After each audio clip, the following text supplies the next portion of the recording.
Knockout পর্বে আবারও দেখা গেল বিশ্বকাপের আসল রোমাঞ্চ। জয় দল যাবে সামনে আর হারলেই শেষ, এই সমীকরণ নিয়ে মাঠে নেমেছিল নরওয়ে ও আইভরি কোস্ট। শেষ পর্যন্ত নাটকীয় এক ম্যাচে 2-1 গোলে জয় তুলে শেষ 16তে জায়গা করে নিয়েছে নরওয়ে। অন্যদিকে দুর্দান্ত লড়াই করেও বিদায় নিতে হলো আফ্রিকার শক্তিশালী দল আইভরি কোস্টকে। ম্যাচের শুরু থেকেই দুই দল আক্রমণাত্মক ফুটবল খেলেছে।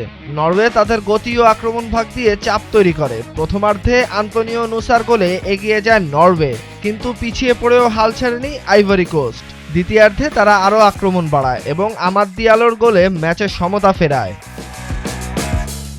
ম্যাচ যখন মনে হচ্ছিল অতিরিক্ত সময়ে গড়াবে, তখন আবারও নিজের পরিচয় দিলেন আর্লিং হালান্ড। 26 মিনিটে তার গোলেই এগিয়ে যায় নরওয়ে। একজন তারকা খেলোয়াড়ের কাছ থেকে বড় মুহূর্ত যে পারফরম্যান্স আশা করা হয়, ঠিক সেটাই দেখালেন হাল্যান্ড।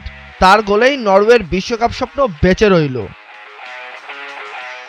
হারলেও আইভরি কোস্ট মাথা উঁচু করে বিশ্বকাপ শেষ করেছে। তারা বারবার নরওয়ের রক্ষণ ভেঙে সুযোগ তৈরি করেছে, কিন্তু শেষ মুহূর্তের ফিনিশিংয়ে পিছিয়ে গেছে। আফ্রিকার সমর্থকদের জন্য এটি ছিল কষ্টের রাত, কারণ দলটি শেষ পর্যন্ত লড়াই করেছিল। নরওয়ের সামনে এখন আরো বড় পরীক্ষা। শেষ 16তে তাদের প্রতিপক্ষ 5 বারের বিশ্ব চ্যাম্পিয়ন ব্রাজিল। একদিকে হালান্ডের গোলের ক্ষুধা, অন্যদিকে ব্রাজিলের বিশ্বকাপের অভিজ্ঞতা। এই লড়াই হতে যাচ্ছে নকআউটের অন্যতম আকর্ষণীয় ম্যাচ।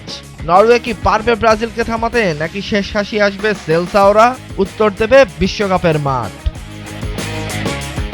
তাহসিনুল বাকি ফাহিম, ভোরের কাগজ।